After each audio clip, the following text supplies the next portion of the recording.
Packet যদি হালাল হয় খাইতে কোনো ডিস্টার্ব নাই।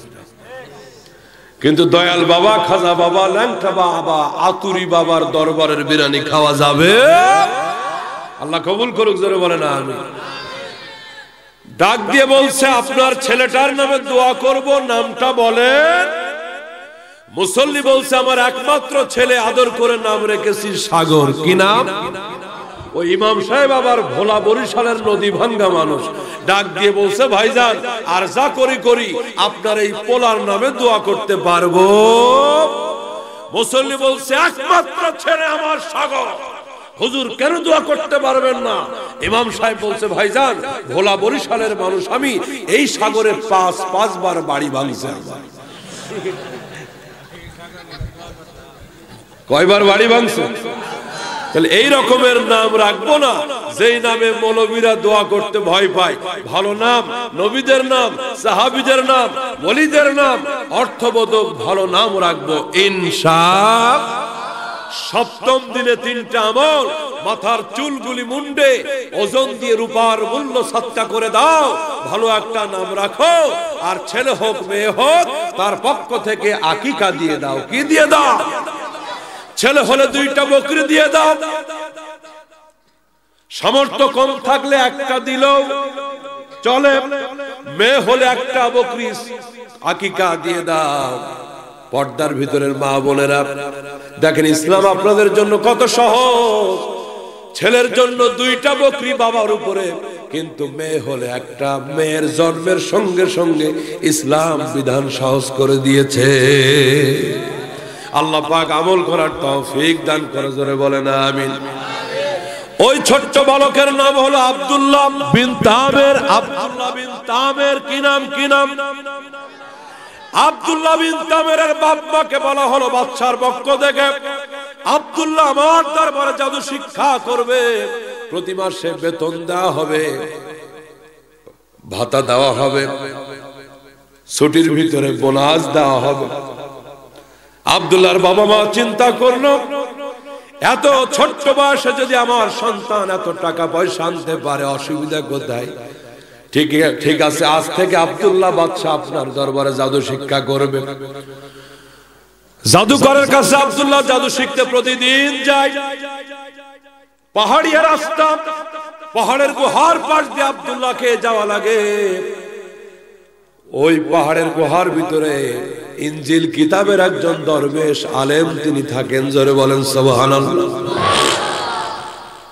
ঈসা নবীর প্রকৃত ধর্মের অনুসারী, ইনজিল কিতাবের আলেম, তিনি ওই দরবেশ গুহার ভিতরে তার শিষ্যদেরকে তালিম দেয়, গোপনে গোপনে রাজ্যের ভিতরে কালিমার দাওয়াত দেয়, আল্লাহর দাওয়াত দেয়। তিনি সত্য পথের অনুসারী ছিলেন, মারহাবা জোরে বলেন। এখন এই ছেলেটা বাদশার দরবারে যাইতে গিয়ে দরবেশের খানকায় সময় দেয়, এখানে একটু বসে, যে কারণে জাদুকরের কাছে যাইতে তার দেরি হয়। কি হয়? কেন দেরি হলো সে কথা সে বলে না, কিন্তু দেরির কারণে ওস্তাদ জাদুকর তাকে মারপিট করে, তাকে আঘাত করে। আবার যখন ক্লাস সমাপ্ত হয়ে যায়, জাদু শিক্ষা শেষ হয়ে যায়, বাড়ির পথে রওনা দেয়। বাড়ি যাইতে গেলেও দরবেশের এখানে সময় দেয়, বাড়ি যাইতে দেরি হয়। বাড়িতে গেলে দেরির কারণে মা বাবা মারে। ওইদিকে দরবেশের কাছে যাইতে গেলে জাদুকর মারে, বাড়ি যাইতে গেলে দেরি হয়, মা মারে, বাবা মারে। এইভাবে সময় চলতে থাকলো। একে একে একে একে ওই ইনজিল কিতাবের আলেমের সুন্দর সুন্দর আসমানি কথাগুলি শুনতে শুনতে তার ভালো লেগে গেল। সে একদিন কালেমা পড়ে মুসলমান হয়ে গেল। লা ইলাহা ইল্লাল্লাহ। হয় নাই লা ইলাহা ইল্লাল্লাহ ঈসা রূহুল্লাহ। বলেন না, লা ইলাহা ইল্লাল্লাহ ঈসা রূহুল্লাহ। সম্মানিত ভাইরা আমার, কিন্তু বালক আব্দুল্লাহ দ্বিধাদ্বন্দ্বের ভিতরে আছে। আসলে সত্যকে পাহাড়ের গুহার ভিতরে ইনজিল কিতাবের আলেম সত্যের উপরে নাকি জাদুকার সত্যের উপরে। আব্দুল্লাহ বড় টেনশনে পড়ে গেল কে হকের উপরে, কারণ ওস্তাদ এখন তার দুইজন, একজন জাদুকর আর একজন দরবেশ, ঠিক কিনা? কে সত্যের উপরে, কাকে প্রকৃতভাবে অনুসরণ করব চিন্তা করতে লাগলো। একদিন বাড়ি থেকে দরবেশের রাস্তা পার হয়ে জাদুকরের কাছে বাদশার দরবারের পথে যখন চলতেছে আব্দুল্লাহ, এলাকার একটা বাজার পার হওয়া লাগে। লক্ষ্য করে দেখে বাজারে জটলা বেঁধে গেছে, হাজার হাজার মানুষ রাস্তার দুই পাশে, এপাশ থেকে ওপাশে যাওয়া যায় না, ওপাশের লোকগুলি এপাশে আসতে পারে না। ব্যাপার কি রে? আব্দুল্লাহ সামনে গিয়ে দেখে বিশাল একটা বাঘ দেখা যায়, রাস্তার মাঝখানে দাঁড়িয়ে আছে। এপাশের লোক ওপাশে যাইতে পারে না, ওপাশের লোকগুলি এপাশে আসতে পারে না, ভয়ে কেউ বাঘকে তাড়াইতে পারে না। আব্দুল্লাহ মনে মনে চিন্তা করলো, আল্লাহ, এটা আমার জীবনের গোল্ডেন চান্স মনে করলাম, আমি সুবর্ণ সুযোগ মনে করলাম। আজকে আমি পরীক্ষা করব আমার দুইজন ওস্তাদের ভিতরে কে হক পথে আছে, কে সত্য পথে আছে, দরবেশ সত্য নাকি জাদুকর সত্য, পরীক্ষা হবে। আজকে পরীক্ষা হবে। ছোট্ট একটা পাথরের টুকরা হাতে নিল আব্দুল্লাহ, হেঁটে হেঁটে বাঘের কাছের দিকে যায়। বাজারের হাজার হাজার লোকগুলি বলছে, বেটা আব্দুল্লাহ, ছোট্ট মানুষ, কোথায় যাও তুমি? বড় বড় বীর পালোয়ানরা হার মেনে গেছে, বাঘের কাছে যাইতে সাহস পায় না, বাঘ সরাইতে পারলো না। হাতি ঘোড়া গেল তা, পিঁপড়ায় বলে কত যা। মাশাআল্লাহ, ওয়াজ আপনারা জানেন। হাতি ঘোড়া গেল তল, পিঁপড়ায় বলে তুমি ছোট্ট পিচ্চি মানুষ, তুমি কই যাও? বাঘের পেটে যাবার দরকার নেই, এদিকে আসো মিয়া।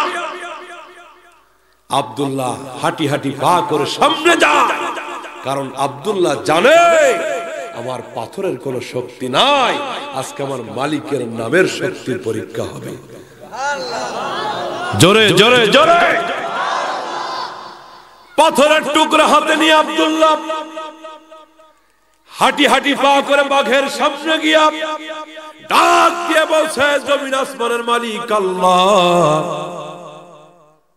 তুমি তো কাবা ঘর ধ্বংস করতে এসেছিল আবরাহা, পাখির মুখে পাখির ঠোঁটে ছোট্ট ছোট্ট পাথর কণা দিয়ে আবরাহা বাহিনীকে ধ্বংস করে দিয়েছিলে, কথা বলেন ঠিক কিনা? আলাম তারা কাইফা ফাআলা রাব্বুকা বিআসহাবিল ফিল আলাম ইয়াজআল কাইদাহুম ফি তাদলিল ওয়া আরসালা আলাইহিম তায়রান আবাবিল।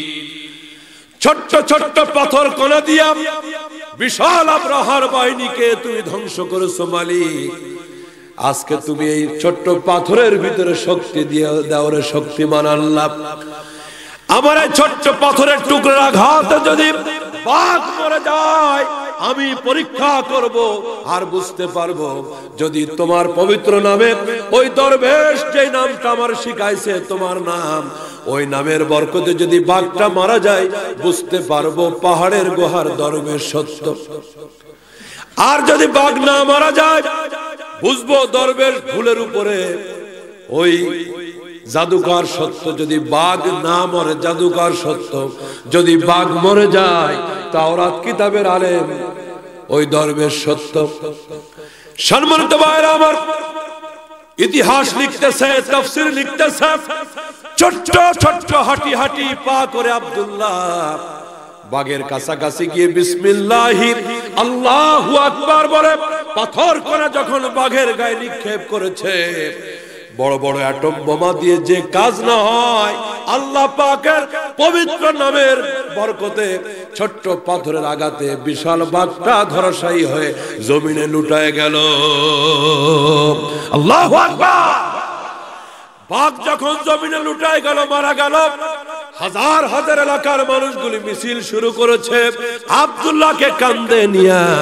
আব্দুল্লাহকে কাঁধে নিয়া তারা একটা আনন্দ মিছিল শুরু করলো আর বলতে লাগলো বাঘ মারছে কে? আব্দুল্লাহ। বাঘ মারছে কে? জোরসে বলো, আরো জোরে। বাঘ মারছে কে? কে মেরেছে? বাঘ মেরেছে। গোটা এলাকার ভিতরে আলোড়ন সৃষ্টি হয়ে গেল। জোরে জোরে বলেন মারহাবা। যে আব্দুল্লাহর কোনো গুরুত্ব ছিল না, যে আব্দুল্লাহর কোনো দাম ছিল না, এখন সকলে আব্দুল্লাহর জন্য পাগল পারা।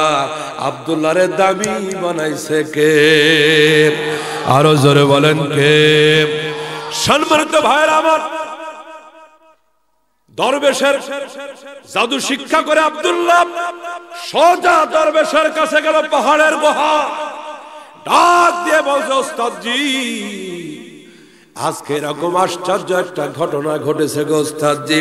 আল্লাহ পাকের পবিত্র নামে বাঘের দিকে পাথর নিক্ষেপ করেছিলাম, বাঘটা জমিনে লুটায় গেছে, ছোট্ট পাথরে বাঘ মারা গেছে।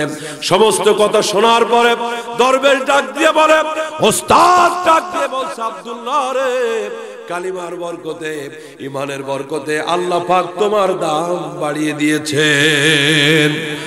শুধু তোমার দাম বাড়িয়েছেন তাই নয়, আমি তোমার ওস্তাদ হতে পারি, তুমি আমার ছাত্র হতে পারো। আব্দুল্লাহ, আল্লাহ পাক আমি ওস্তাদের থেকেও তোমার দাম বাড়িয়ে দিয়েছেন। আল্লাহু আকবার। অনেক সময় ওস্তাদের থেকে ছাত্রের মর্যাদা বেড়ে যায়, আছে না নাই? বাবার থেকে পোলায় বড় নেতা মর্যাদাবান হয়ে যায়, আছে না নাই? তাহলে নেতার উপরে বড় নেতা আছে না নাই? মৌলবীর উপরে বড় মৌলবী, বুড়ার উপরে আরো বড় বুড়া আছে না নাই? পিছ দিয়ে কথা কয় না, আছে না নাই? এক দেশে এক বুড়া ছিল, সিরিয়াস মারাত্মক বুড়া। ছেলেদেরকে ডাক দিয়ে বলছে, বাবারা, এই আমার থেকে এলাকায় কি আরো বুড়া আছে? ছেলেরা বলছে, বাবা তোমাকে লোকে যেইভাবে সালাম দেয়, সালামের পজিশন দেখে আমরা টের পাই তোমার থেকে সিনিয়র বুড়া এলাকায় আর নাই, তুমি সব থেকে প্রধান বুড়া। জোরে বলেন কি বুড়া? এখন বুড়া বলতেছে, বাবারা বুঝলাম এলাকায় বড় বুড়া আমি, সব থেকে সিনিয়র বুড়া আমি, কিন্তু তোমরা একটু গাট্টি বসকে আমারে গুছাই দাও তো, আমি একটু ভিন্ন এলাকায় গিয়ে দেখতে চাই সেদিকে কি আমার থেকে আরো বুড়া আছে কিনা। এই রকমের কৌতূহলী কিছু লোক দেশে আছে না নাই? আরো জোরে কোন আছে না নাই? এই বুড়া গাট্টি বসকা মাথায় নিয়ে অন্য এলাকায় রওনা দিল বুড়ার তালাশে। জোরে বলেন কিসের তালাশে? খুঁজতে খুঁজতে আরো বহু দূর গিয়ে দেখে তার থেকে আরো বুড়া। পাকনা এক বুড়া কাঁদতেছে আর কাঁদতেছে, চোখ দিয়ে পানি আর পানি। এই গাট্টি বসকা মাথায় খেতাওলা বড়া ডাক দিয়ে বলছে, ও বুড়া মিয়া, এই বয়সে কেউ কান্দে? কান্দে কেন? ওই বুড়া কাঁদতে কাঁদতে কয়, ভাইজান আব্বাই মারছে। কেডা মারছে? জোরে কর। আমার আব্বা মারছে। গাট্টিওয়ালা বুড়া খুব টেনশনে পড়ে গেছে, কয় আল্লাহ, আমি হলাম এলাকার সব থেকে বুড়া, এদেশে এসে দেখি আমার থেকে আরো এক বুড়া, এ কানছে মারছে নাকি এর বাপে না জানে কি বুড়া। আচ্ছা তোমার বাপে মারছে, কোথায় তোমার বাপ? তোমার বাপ নিশ্চয় আরো বুড়া, তোমার বাপকে একটা নজর না দেখে বাড়ি যাব, গিয়ে দেখো অমুক এলাকায় অমুক নদীর পরে গরু খাওয়ায় গাট্টিওয়ালা বুড়া। ওই কান্দন্না বুড়ার বাপরে তালাশ করতে করতে গিয়ে দেখে এক বুড়া, চুল পাকা, দাড়ি পাকা, ভুরু পাকা, যা আছে সব পাকা, গরু খাওয়াইতেছে। কাছে গিয়ে বলছে, ও বুড়া মিয়া, দেখে আসলাম ওই রকমের বয়স্ক বুড়া ছেলেরে কেউ মারে, আপনি মারলেন, বেচারা কান্দে, এই গরু খাওয়াইন না বুড়া। রাগ আর রাগ, রাগ করে বলছে, মিয়া বাড়ি কই তোমার? ওরে মারবো না তো সালাম দিব। সেই সকালবেলা বলেছে ওর দাদাকে এক ফিলিপ পান বানিয়ে দিতে। কারে? জোরে কর। এইটা শুনে বেটায় গাট্টিওয়ালা বুড়া গাট্টি বসকা জাগায় ফেলে দেশে বাড়ির দিকে দৌড়। আল্লাহ, এই দেশে আমার বুড়াগিরি চলবো না। জোরে বলেন, এই দেশে বুড়াগিরি ছেলে বুড়ার উপরেও বুড়া জোরে কোন আছে না নাই? ওস্তাদ ডাক দিয়ে বলছে, আব্দুল্লাহ আমি ওস্তাদ হতে পারি বাবা, কিন্তু মর্যাদা শ্রেষ্ঠত্ব ঈমানের গুণে আল্লাহ তোমাকে এমন বড় বানিয়েছে, সামান্য পাথরের টুকরা দ্বারা বাঘ মারায়া আল্লাহ তোমাকে দেখাই দিয়েছে তোমার মর্যাদা কোথায় পৌঁছেছে। আল্লাহু আকবার জোরে বলেন। কিন্তু আব্দুল্লাহ সাবধান থাকো বাবা, এখন তুমি ঈমানওয়ালা কালিমাওয়ালা, তোমাকে সাবধান থাকা লাগবে, কারণ আল্লাহ তোমাকে দ্বীনের জন্য কবুল করেছেন। এখন তোমার ভিতরে ঈমান আছে আব্দুল্লাহ রে, ঈমানের কারণে তোমার উপরে জুলুম অত্যাচার আসতে পারে। এবার বেশি মনোযোগ দেন, আমি মূল পয়েন্টের ভিতরে ঢুকে গেছি ভাইরা আমার। ঈমানের পথে রক্ত বিচ্ছিল পথ, ঈমানের পথ কুসুমাস্তীর্ণ নয়, রক্তে ভেজা পথ। আব্দুল্লাহ বাবা খুব সাবধান থাকবা, এই রাষ্ট্র কিন্তু কুফরি রাষ্ট্র, বাদশাহ প্রদত্তহী। তোমাকে যদি বুঝতে পারো তুমি কালেমাওয়ালা, তোমার উপরে জুলুম আসবে, অত্যাচার আসবে, সাবধান। কখনো যদি তুমি ধরা পড়ে যাও, আমার নামটা গোপন রাখবা, আমার নামটা তুমি বলবো না, কারণ চুপি চুপি আমি কালিমার দাওয়াত দিচ্ছি, ঈমানের দাওয়াত দিতেছি। যদি কখনো ধরা পড়ে যাও, আমার নামটা তুমি বলবা না। আমার ভাইয়ের, আমার বন্ধুরা, ওই বাঘ মারার পর থেকে আব্দুল্লাহর পরিচিতি বাড়ছে না কমছে? জোরে বলেন। গোটা দেশের লোকের আব্দুল্লাহর কাছে আসে, আব্দুল্লাহ আল্লাহর নামে তাদেরকে ফু দেয়, হাত বুলায় দেয়, আল্লাহ পাক জটিল কঠিন রোগ ভালো করে দেয়। আব্দুল্লাহর কাছে লোকেরা এসে এসে কালিমা পড়তেছে। দেশের বাদশা যেই কালিমাকে নিভিয়ে দেওয়ার ষড়যন্ত্র করতেছে, আব্দুল্লাহর মাধ্যমে এক এক হৃদয়ের ভিতরে কালিমার বাতি জ্বলা শুরু হয়ে গেছে। সুবহানাল্লাহ, জোরে জোরে বলেন সুবহানাল্লাহ। ওই বাদশা ইউসুফ জু নওয়াসের এক মন্ত্রী অন্ধ, জটিল কঠিন এক রোগে অন্ধ হয়ে গেছিল মন্ত্রী। করতে করতে খবর পাইছে আব্দুল্লাহ তার কাছে গেলেই মানুষ ভালো হয়ে যায়। মন্ত্রী টাকা পয়সা অনেক উপঢৌকন নিয়ে রওনা হলো আব্দুল্লাহকে উদ্দেশ্য করে। আব্দুল্লাহ বিন তামের কাছে গিয়ে মন্ত্রী বলছে, আব্দুল্লাহ শুনেছি তোমার কাছে অনেক ক্ষমতা, তুমি যদি আমার চোখ দুইটা ভালো করে দিতে পারো, আমি তোমাকে অনেক টাকা পয়সা দিব, অনেক সম্পদ দিব। আব্দুল্লাহ আমার চোখ দুইটা ভালো করে দাও। আব্দুল্লাহ ডেকে বলছে, মন্ত্রী সাহেব ভালো তো আমি করি না, ভালো তো আমি সুস্থ করি না, ভালো করে দেন কে? ওয়াইদা মারিস্তু ফাহুয়া ইয়াশফিন, আমি ভালো করি না, আমার মালিক আল্লাহ রাব্বুল আলামিন তিনি ভালো করেন। বাদশা গো, যদি আপনি কালেমা পড়ে মুসলমান হন, আমি আমার আল্লাহর কাছে দোয়া করব, আমার আল্লাহ আমার দোয়া ফিরাবেন, আপনাকে ভালো করে দিবে। বাদশা কালেমা পড়ে নিল, ঈমান আনলো, মুসলমান হয়ে গেল। আব্দুল্লাহ দুইটা হাত তুলে বলছে, আরশের মালিক আল্লাহ। এই মন্ত্রী এতদিন কাফের ছিল, জাহান্নামী ছিল, কালেমা পড়ে মুসলমান হয়ে গেছে রে মালিক। আমি আব্দুল্লাহ দোয়া করলাম, আল্লাহ গো তুমি মন্ত্রীর চোখ দুইটা ভালো বানায়া দাও। আব্দুল্লাহর দোয়া কবুল হয়ে গেছে, মন্ত্রীর অন্ধ চোখ ভালো হয়ে গেছে। দরবারের ভিতরে বাদশার সামনে যখন মন্ত্রী গেল, বাদশা দেখে বলছে, মন্ত্রী ব্যাপার কি, তোমার চোখটা কেমনে ভালো হয়ে গেল? কোন হাসপাতালে চিকিৎসা নিয়েছো, কি ব্যাপারটা কি? মন্ত্রী বলছে, চোখ ভালো করেছে আব্দুল্লাহ। ডাকা হলো আব্দুল্লাহকে, বাদশা ডাক দিয়ে বলছে, আব্দুল্লাহ বড় খুশি হলাম, জাদুকরের কাছে তোমার জাদুর প্রশিক্ষণ খুব ভালোই হইতেছে, জাদু দিয়ে দেখা যায় তুমি এখন মানুষের চোখটাও ভালো করো। আব্দুল্লাহ বলে, না জাদুর বলে না, আমার আল্লাহর বলে। আল্লাহু আকবার, আরো জোরে বলেন আল্লাহু আকবার।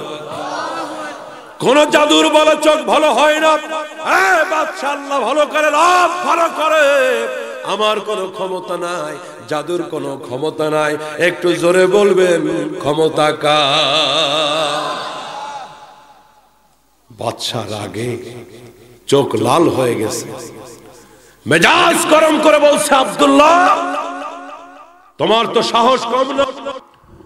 গোটা দেশের ভিতরে, রাজ্যের ভিতরে যে নামটাকে আমি চাপা দিয়ে রাখছি, যে আল্লাহর নাম আমি কাউকে নিতে দিই না, সেই নাম তুমি আমাকে শোনাচ্ছ, তোমার সাহস তো কম না?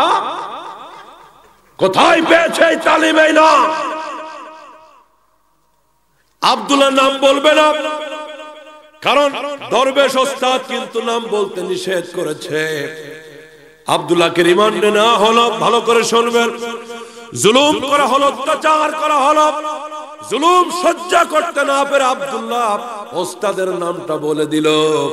ওস্তাদকে ধরে আনা হলো, ওস্তাদকে বলা হলো, ঈমান ছাড়বা কিনা বলো, কালিমা ছাড়বা কিনা বলো। আল্লাহ বলা ইনজিল কিতাবের আলম ওই দরবেশ ডাক দিয়ে বলছে, বাদশাহ একবার দুইবার নয়, 1000 বার যদি আমার জীবনটা তুমি নিয়ে নাও, আল্লাহর কসম করে বলি আল্লাহকে ছাড়বো না। আল্লাহু আকবার বলো রে মুমিন, বলেন আল্লাহু আকবার। তারি আকাশ আর তারি জমিন, আল্লাহু আকবার। আল কোরআনের কথা বলো, বিশ্ব নবীর পথে চলো, পাবিরে শান্তি এই দিলেতে, পাবিরে শান্তি এই দিলেতে, ঘুচে যাবে তোমার দুর্দিন। আল্লাহু আকবার, জোরে বলেন আল্লাহু আকবার বলো রে মুমিন। বাদশার সামনে দাঁড়ায়া দরবেশ বলছে, ঈমান ছাড়বো না, জীবনটা 1000 বার দিতে রাজি, ঈমান ছাড়বো না। জোরে বলেন আল্লাহু আকবার। জুলুম নির্যাতন করা হলো, অবশেষে এই দরবেশ আলেমের মাথার উপরে করাত রাখা হলো। শেষবার বলা হলো, ঈমান চলে ছাড়বা কিনা বলো, আল্লাহকে বাদ দিবা কিনা বলো, কালিমা ছাড়বা কিনা। আমার ভাইরা নাই পরন, আল্লাহ বলা এই দরবেশ জীবনটা দিয়ে দিল, ঈমান ছাড়লো না। করাত দিয়ে দরবেশকে দ্বিখণ্ডিত করে দেওয়া হলো, রক্তাক্ত হয়ে গেল গোটা জমিনটা, কিন্তু রক্ত দিয়েছে, আল্লাহর কালিমা ছাড়ে নাই। জোরে জোরে বলেন সুবহানাল্লাহ। যুগে যুগে ঈমানওয়ালা কালিমাওয়ালা যারা জীবন দিয়েছে, রক্ত দিয়েছে, কিন্তু আল্লাহ পাকের সঠিক দিন তারা ছাড়ে নাই, ঠিক কিনা? গত শনিবার 90% মুসলমানের জমিনে টঙ্গীর ময়দানটাও কোরআনের আলেমদের রক্ত দিয়ে লাল হয়েছে, ঠিক কিনা? জবাব দিবেন, কথা বলেন ঠিক কিনা? আমার ভাইয়ের, আমার বন্ধুরা, যেই জমিনের ভিতরে আলেমদের রক্ত ঝরেছে, মাদ্রাসার কোরআনের হাফেজ মাসুম বাচ্চাদের রক্ত ঝরেছে, আল্লাহর কসম করে বলি ওই জমিন থেকে বাতিল পালাতে বাধ্য হবে।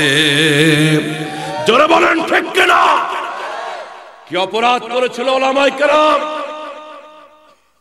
কোন অপরাধের কারণে তাদেরকে বাড়ি দিয়ে মাথা ফাটাইছ, হাত ভেঙেছ, পা ভেঙেছ?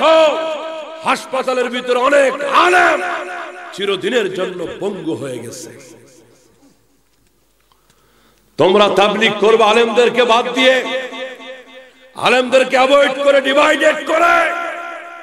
পরিষ্কার করে শুনে রাখো, তাবলীগের জন্ম দিয়েছে একজন আলেম, ঠিক কিনা? ইলিয়াস রহমতুল্লাহি আলাইহি দারুল উলুম দেওবন্দের সূর্য সন্তান, তিনি তাবলীগ। ভারতের দিল্লির মেয়র, সেখানে তিনি সর্বপ্রথম নববী তরিকায় দাওয়াত ও তাবলীগের প্রদীপকে তিনি প্রজ্বালিত করেছিলেন। সেই জায়গা থেকে বাংলার জমিনে হযরত আব্দুল আজিজ রহমতুল্লাহি আলাইহি খুলনাতে প্রথম তাবলীগের ইজতেমা করেন। সেখান থেকে আলেমদের মেহনত, প্রচেষ্টার কারণে টেকনাফ থেকে তেতুলিয়া, রূপসা থেকে পাটুরিয়া, গোটা বাংলার জমিনে আলেমদের মেহনতের কারণে তাবলীগকে প্রসারিত করেছেন আমার আল্লাহ, ঠিক কিনা? আজকে উড়ে এসে জুড়ে বসে তোমরা নেতাগিরি করবে আলেমদেরকে বাদ দিয়ে, এই সুযোগ তোমাদেরকে দেওয়া হবে না, ঠিক কিনা? জোরে বলেন। কত বড় গোমরা, কত বড় পথভ্রষ্ট হলে পরে এই কথা বলতে পারে, আলেম ওলামা মাওলানা সাহেবেরা মসজিদ মাদ্রাসা নিয়ে থাকবে, ওনারা তাবলীগে নাক গলায় কেন? এই তাবলীগ কাদের কাজ? জোরে বলেন। রাসূল বলেছেন ইন্নাল উলামা ওয়ারাসাতুল আম্বিয়া, পৃথিবীতে নবী থাকবে না, রাসূল চিরদিন থাকবে না, কিন্তু আমার উম্মতের আলেমরা থাকবে। নবুয়তের দায়িত্ব, দাওয়াতের দায়িত্ব, ইলমের জিম্মাদার তারা। ঠিক আজকে সে আলেমদেরকে বাদ দিয়া তোমরা ভারতের দিল্লির একজন সাদ সাহেব, যিনি একক আমরিত্ব করতেছেন, আমিরত্ব করতেছেন, কাউকে মানেন না। নিজামউদ্দিনে পর্যন্ত মারামারি হয়ে গেছে, তার ওস্তাদ, তার বড় বড় শিক্ষকরা পর্যন্ত তাকে ছেড়ে চলে গেছে। 90% মুসলমানের জমিনের সাতপন্থী নাম ধরিয়া তাতি তাবলীগী ভাইরা আজকে ভিনদেশে একজন মানুষ সাদ সাহেব, জীবনে কোনোদিন তাকে তোমরা দেখো না। যেই লোকটাকে জীবনে কোনোদিন দেখো নাই তোমরা, অন্যায় ভাবে তার পক্ষ অবলম্বন করতে গিয়ে নিজের দেশের আলেমদের রক্ত ঝরিয়েছ। ঠিক কিনা জোরে বলেন। টঙ্গীর ময়দান কারবালার ময়দানের মতো রক্ত দিয়ে লাল হয়ে গেছে। টঙ্গীর ময়দান ছোট্ট ছোট্ট হাফেজে কোরআনদেরকে মারা হয়েছে। 2-3 জন মিলে একজন মাসুম বাচ্চা হাফেজে কোরআন তার বুকের উপরে চেপে বসেছে। ছেলেটার দম বন্ধ হয়ে যায়, ওর উপর আঘাত বন্ধ করে না। ছেলেটা চিৎকার দিয়ে বলছে আমাকে মাফ করে দেন, আমার কলিজায় 30 পারা কোরআন।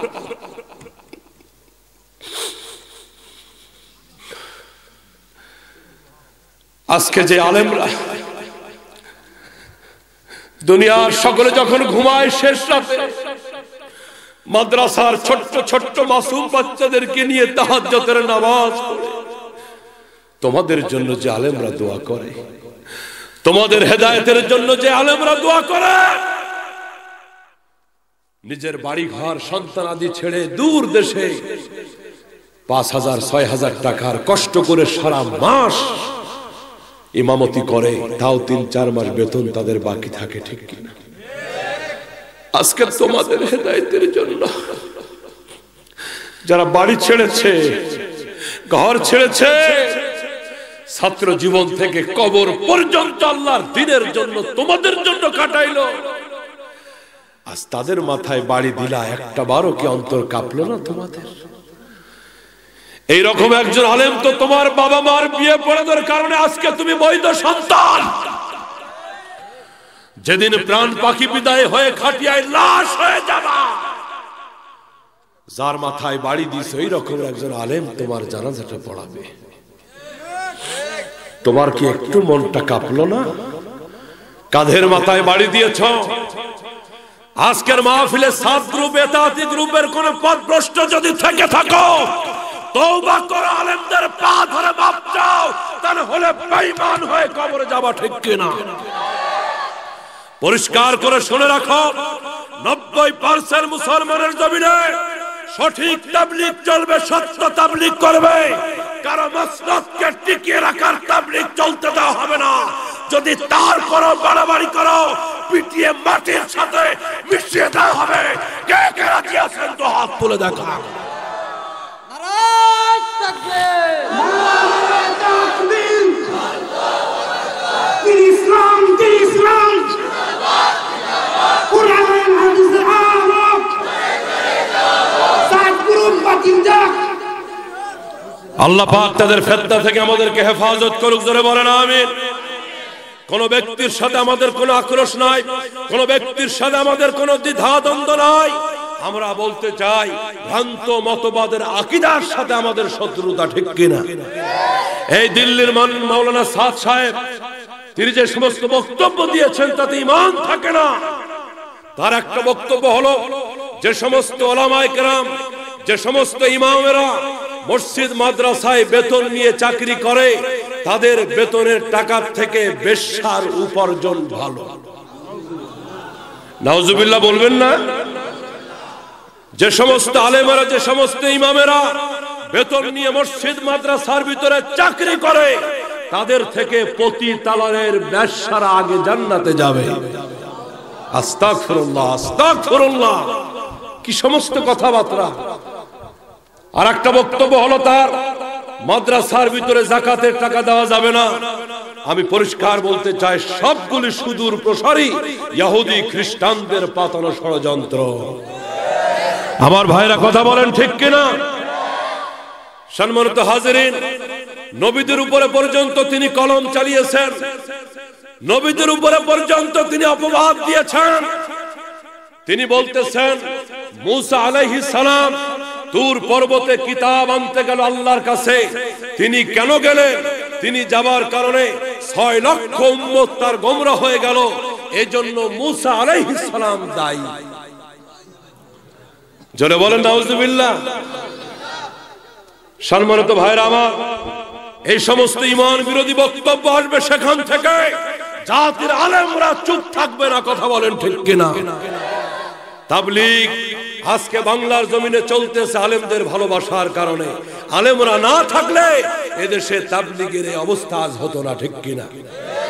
আজকে মসজিদে, বহু মসজিদে তাবলীগ জামাত ঢুকতে দেওয়া হতো না, ব্যাটিং খাতা বের করে দেওয়া হতো। আলেমদের বয়ান বক্তৃতার কারণে এই পরিবেশ দূর হয়ে গেছে, ঠিক কিনা? আহারে,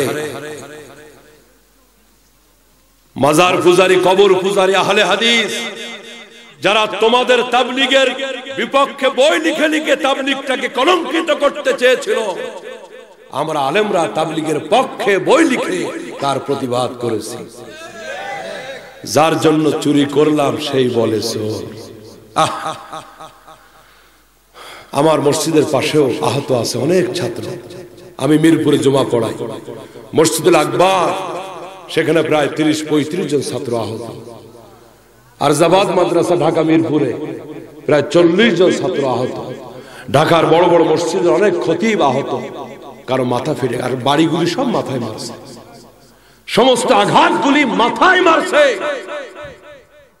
মুফতি ইলিয়াস হাসান কাসেমি মিরপুরে বড় এক মসজিদের ইমাম খতিব, তিনি মাদ্রাসার মুহাদ্দিস, খুব মহব্বতের মানুষ।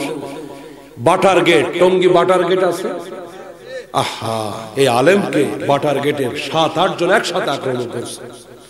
মারতে মারতে মারতে রক্তাক্ত, গোটা পিঠটা থেতলে করে দিয়েছে, মাথাটা থেতলে করে দিয়েছে, রক্তাক্ত তিনি। তাকে বলছে বল, কালেমা নতুন করে পড়, কালেমা নতুন করে বল, বল মাওলানা সাদ বিশ্বআমির, বল বল বল। ওনার কাপড় চোপড় ছিঁড়ে ফেলছে, 2-3 জন মিলে ওনার সালোয়ার পর্যন্ত খুলে ফেলতে যাচ্ছে। উনি কোন রকম জীবনটা থাকবে আর যাবে, চিৎকার দিয়ে কাঁদতেছেন আর বলতেছেন, ভাইরা আমি হয়তো মারাই যাব, আমার সতরটা নিয়ে কবরে যাইতে দাও, আমার কাপড়টা তোমরা খোলো না। ও ভাই, কি তাবলীগ শুরু হলো এগুলো? বলেন আমাকে, বলেন। আলেমদেরকে বাদ দিয়ে আলেমদের মাথায় আঘাত করে কি তাবলীগ চলতেছে এগুলো?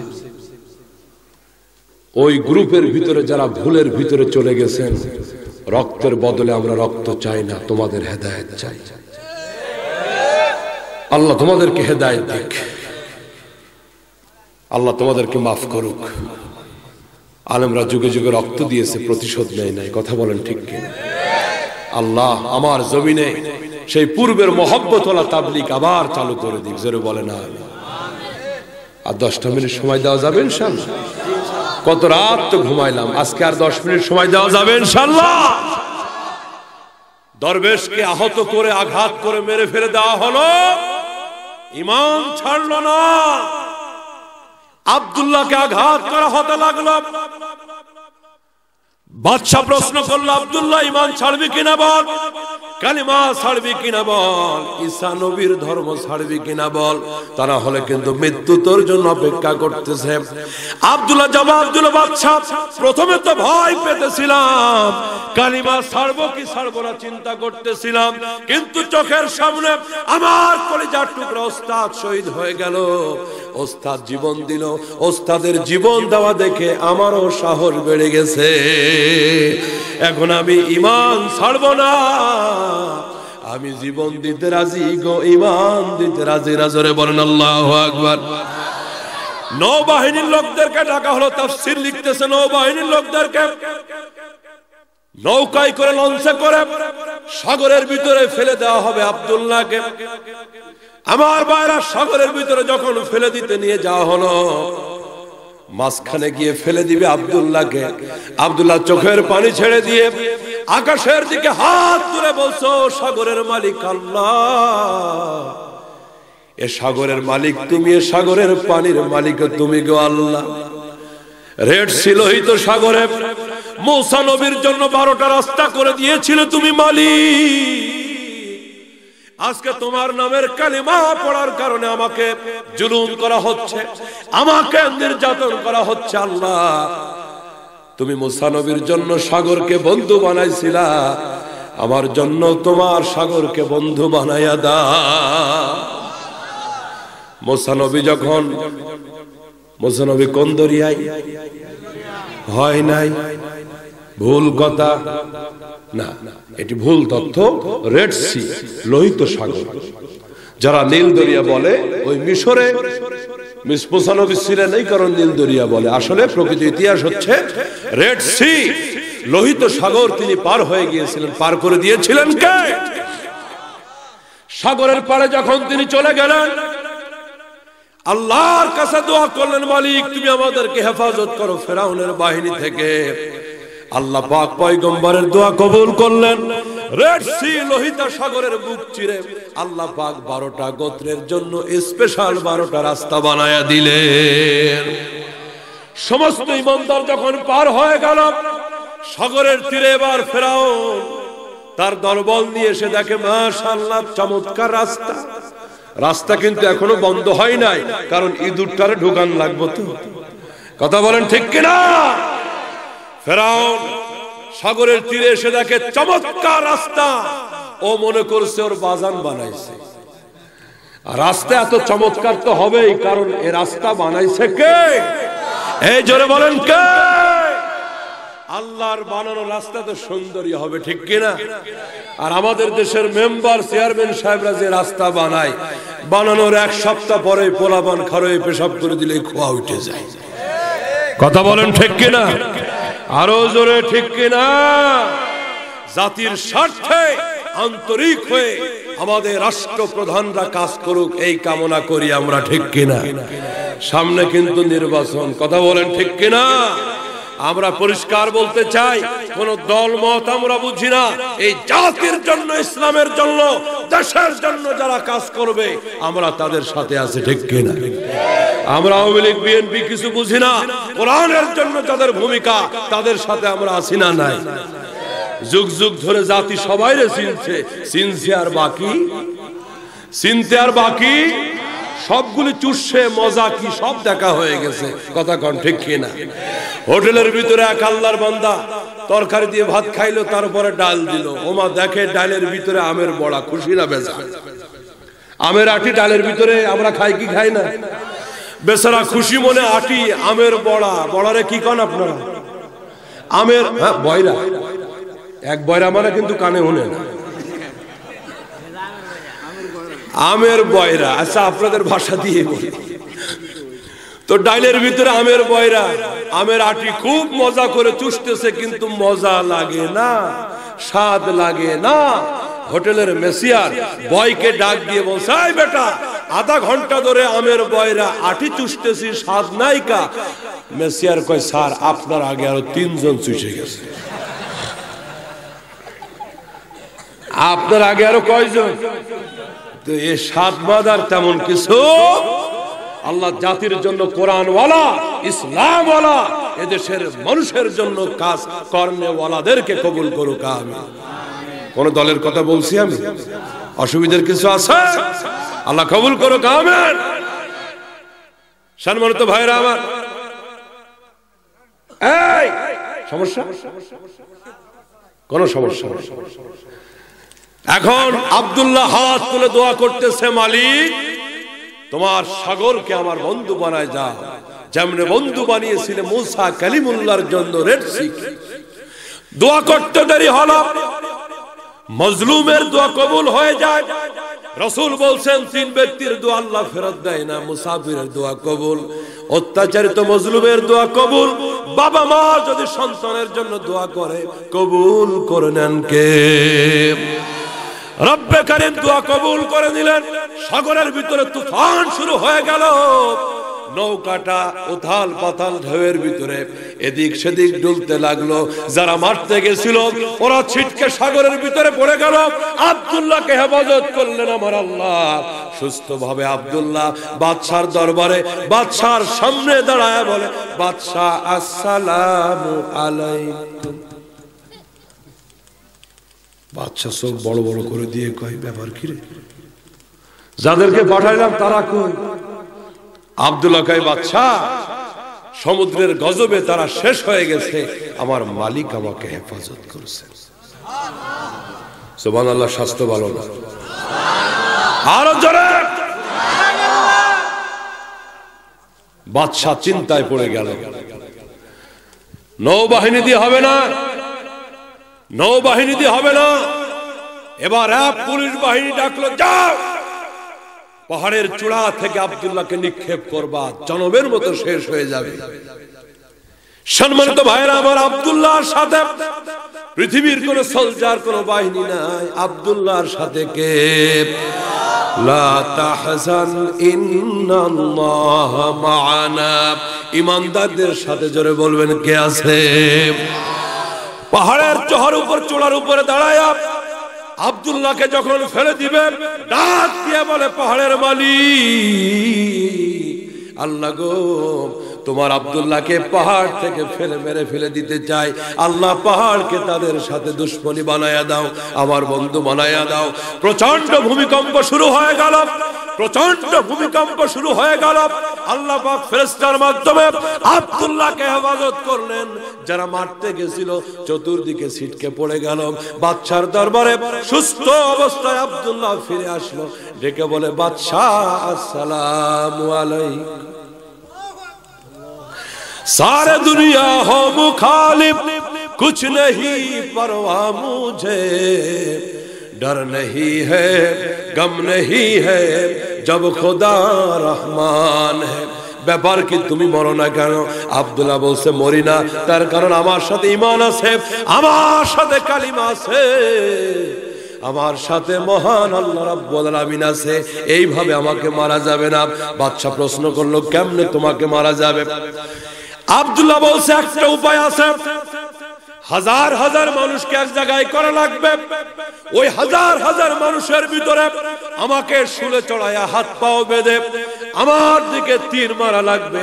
যেই সেই তীর মারলে হবে না, তীর মারতে গিয়ে বিসমিল্লাহি রাব্বিল গোলাম এই কথাটা বলে তীর মারলে আমি মারা যাব।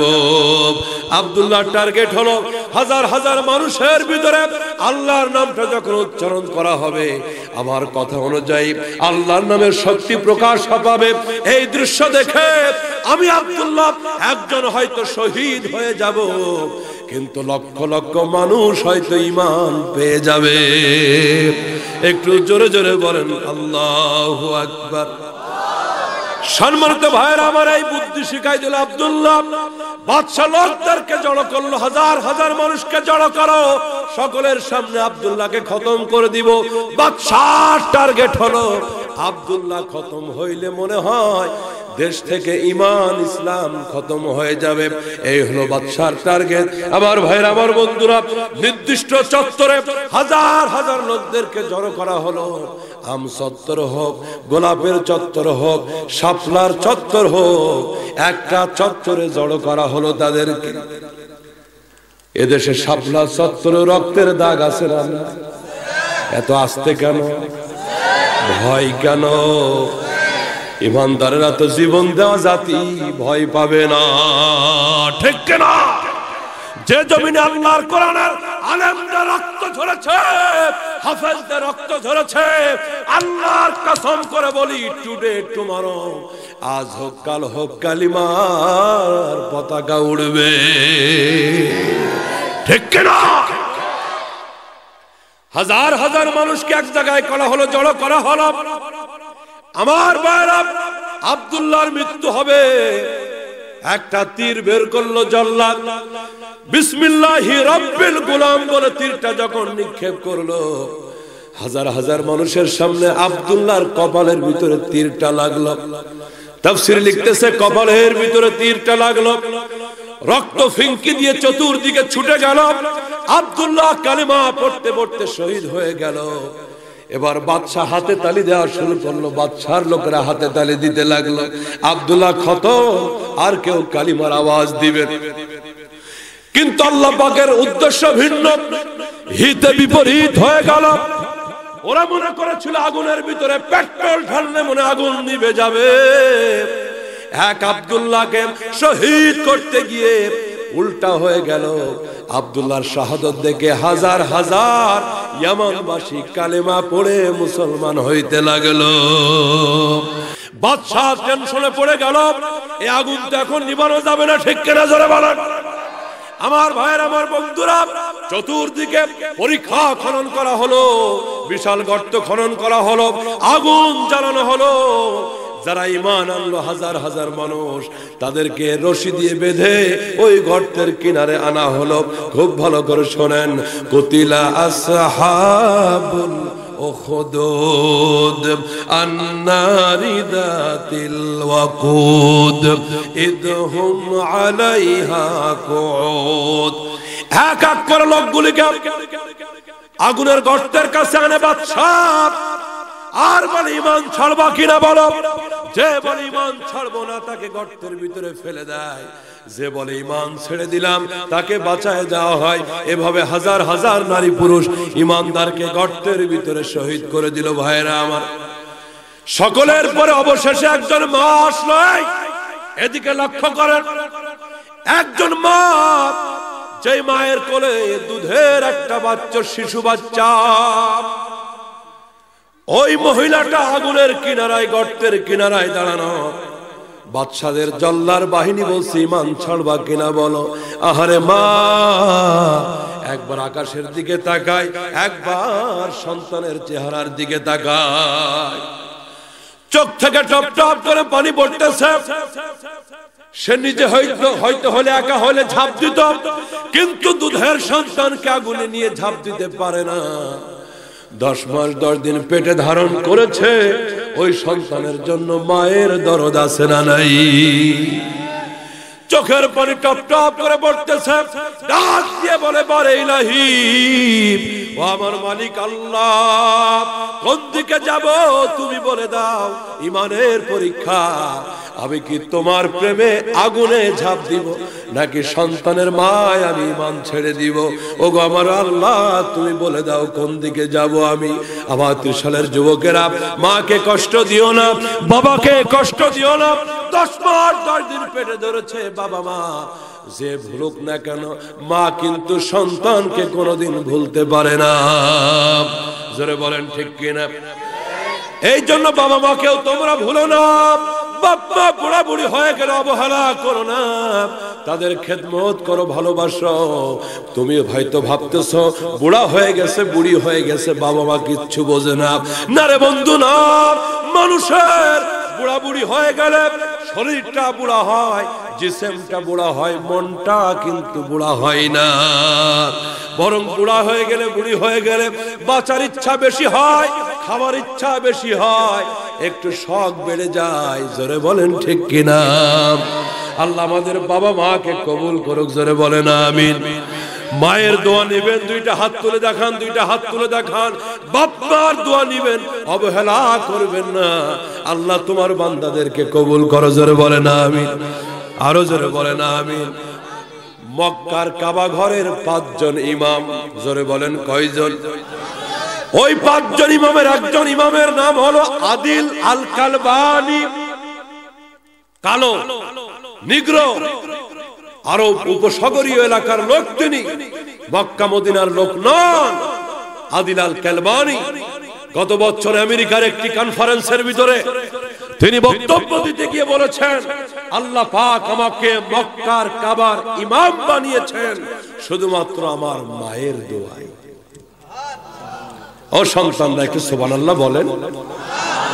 কার দোয়ায়? মায়ের। আদিল আল কালবানি বলেন, আমি খুব বেয়ারা চঞ্চল ছিলাম, আমি মায়ের কথা ঠিক মতো শুনতাম না, মা আমাকে কন্ট্রোল করতে পারতেন না, সেজন্য কখনো মা আমাকে বদদোয়া করতেন না, বরং আমার জন্য মা দোয়া করতেন, আল্লাহ এই ছেলেটা বেয়ারা, আমার কথা শোনে না, এত চঞ্চল, আল্লাহ তুমি ওরে হেদায়েত দাও, বড় হইলে কাবার ইমাম বানায়ো। হ্যাঁ, কি সুন্দর দোয়া। আজকে পর্দার ভিতরে যে সমস্ত মায়েরা, এই প্যান্ডেলে যে সমস্ত বাবারা বসা, আমরা একটু রাগ হয়ে বলি, তোর উপরে ঠাটা পড়ে না কেন? সন্তানাদি একটু যদি বিরক্ত করে ধৈর্য হারা হয়ে যায়, বলি তুই ট্রাকের চাকার নিচে পয়ডা মরিস না কেন? বলি কি বলি না?